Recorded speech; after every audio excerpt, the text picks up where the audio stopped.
Hello friends. उम्मीद है कि सभी लोग अच्छे होंगे। आज हम लोग डिस्कस कर रहे हैं एनिमी प्रॉपर्टी को लेके। सेंट्रल गवर्नमेंट ने या पार्लियामेंट ने एक लॉ में चेंज किया था। 1968 का लॉ है ये, और उसको एनिमी प्रॉपर्टी एक्ट 1968 कहते हैं। तो उसको लेके अभी चेंज हुआ था। क्यों चेंज करना पड़ा, उससे पहले हम इस बात पे डिस्कस करते हैं कि एनिमी प्रॉपर्टी क्या होता है। जब भारत का किसी भी और देश के साथ युद्ध होता है तो उस युद्ध के टाइम जिस देश से युद्ध चल रहा है उनके लोगों की, उस देश के लोगों की जो भी प्रॉपर्टी इंडिया में होगी, इंडिया की टेरिटरी में, क्षेत्र में होगी, वो सब हम दुश्मन की प्रॉपर्टी डिक्लेयर कर देंगे और उसको कब्जा कर लेते हैं। सेंट्रल गवर्नमेंट उस पर अपना अधिकार रखती है, भले ही वो प्रॉपर्टी किसी भी राज्य में हो। जबकि लैंड, जमीन, स्टेट का सब्जेक्ट है इंडियन कॉन्स्टिट्यूशन के हिसाब से, लेकिन इस मैटर में ये स्टेट को नहीं दिया जाता, ये सेंटर को दिया जाता है। तो सेंटर क्या करता है, सेंट्रल गवर्नमेंट क्या करती है, ढूंढती रहती है कि कहाँ ऐसी प्रॉपर्टी मिल जाए जो दुश्मनों की है। मतलब जिस देश से हमारा युद्ध चल चुका हो, वो शत्रु देश हो गया उस टाइम के लिए, तो शत्रु प्रॉपर्टी उसको डिक्लेयर कर देती है और अपने कब्जे में ले लेती है।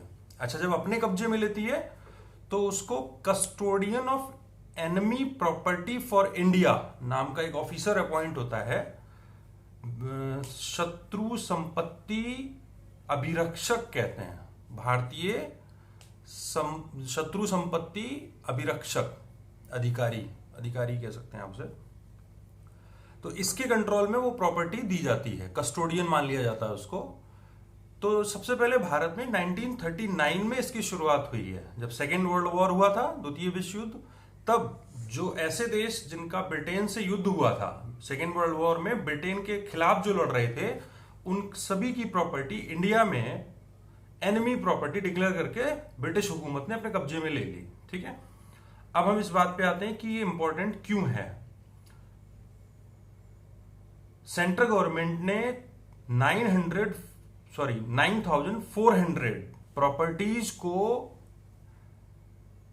पहचाना है जो शत्रु संपत्ति हैं, एनिमी प्रॉपर्टी हैं। 9400 संपत्तियां एनिमी प्रॉपर्टी डिक्लेयर हुई हैं। अभी सेंटर ने लिस्ट जारी की है, उसमें से 4,991 सिर्फ यूपी से हैं, सबसे ज्यादा। फिर दूसरे नंबर पे वेस्ट बंगाल आता है और तीसरे नंबर पे दिल्ली आता है। तो इन 9,400 टोटल प्रॉपर्टी, ये हालांकि कई हजारों करोड़ की हैं, ये भी ध्यान रखना आप।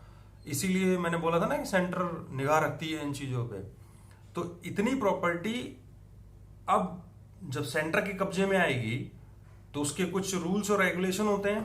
तो ये लॉ क्यों चेंज करना पड़ा 1968 वाला, क्योंकि जो कस्टोडियन था और जो अदालतें बनती हैं इस प्रॉपर्टी का डिस्प्यूट रिजॉल्व करने के लिए, वो बहुत लेंदी प्रोसेस है। और मतलब तारीख पे तारीख, आप जानते ही हैं, सनी देओल आता रहता है हर वक्त। तो इसलिए एकदम लॉ में चेंज करके और ये कह दिया गया कि अब कोर्ट को इतना जो पेंडेंसी है उसको हम खत्म करके हम इस सबको डिस्प्यूट को खत्म कर रहे हैं एक तरफ से। अच्छा, एनिमी प्रॉपर्टी के कुछ रूल्स भी होते हैं, वो भी मैं आपको बता देता हूं। सबसे पहली बात, इस पे उत्तराधिकार का नियम लागू नहीं होता है। यानी कि जो प्रॉपर्टी डिक्लेयर हो गई या डाउट में रख दी गई है, कस्टोडियन को दे दी गई है कि जब तक कोर्ट से डिसीजन नहीं होता है तब तक आप इसके कब्जेदार हो, तो उस प्रॉपर्टी को कोई भी सक्सेसर, जो वारिस है जिसकी वो प्रॉपर्टी है, उसको लेके वो क्लेम नहीं कर सकते, उसका यूज नहीं कर सकते जब तक कोर्ट से फैसला नहीं होगा।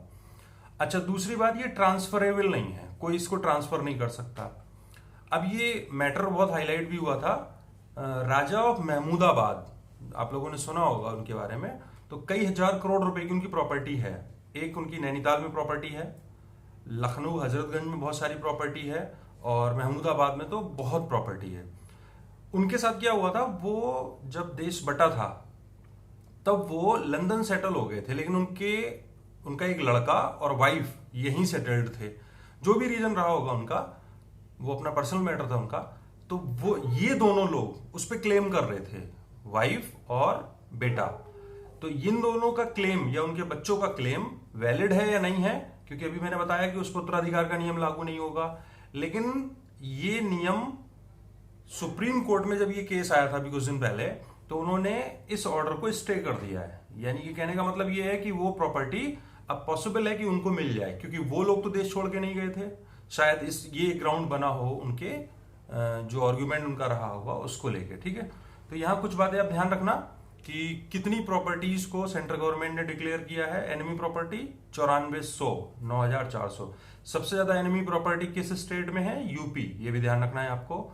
और 1968 के लॉ में ये चेंज किया गया है। ठीक है, और दूसरी बात जो मैंने अभी बताया था आपको कि custodian of enemy property of India, sorry for India, ये एक सिविल कोर्ट की पावर रखता है। जिसके हाथ में ये प्रॉपर्टी दी जाती है कस्टोडियन के तौर पे, वो सिविल कोर्ट की सारी पावर रखता है, समन जारी कर सकता है और एविडेंस के लिए क्वेश्चन कर सकता है, बुलवा सकता है। और ये ऑफिस इंडिया में होम मिनिस्ट्री के कंट्रोल में चलता है। होम मिनिस्ट्री का एक विंग है जिसको स्वतंत्रता सेनानी प्रभाग कहते हैं, डिपार्टमेंट ऑफ फ्रीडम फाइटर्स। उस डिपार्टमेंट के अंडर में ये ऑफिस चलता है, कस्टोडियन वाला। ठीक है, बाकी और जो भी इंपॉर्टेंट टॉपिक आएगा प्रॉपर डिस्कस करेंगे। Have a nice day.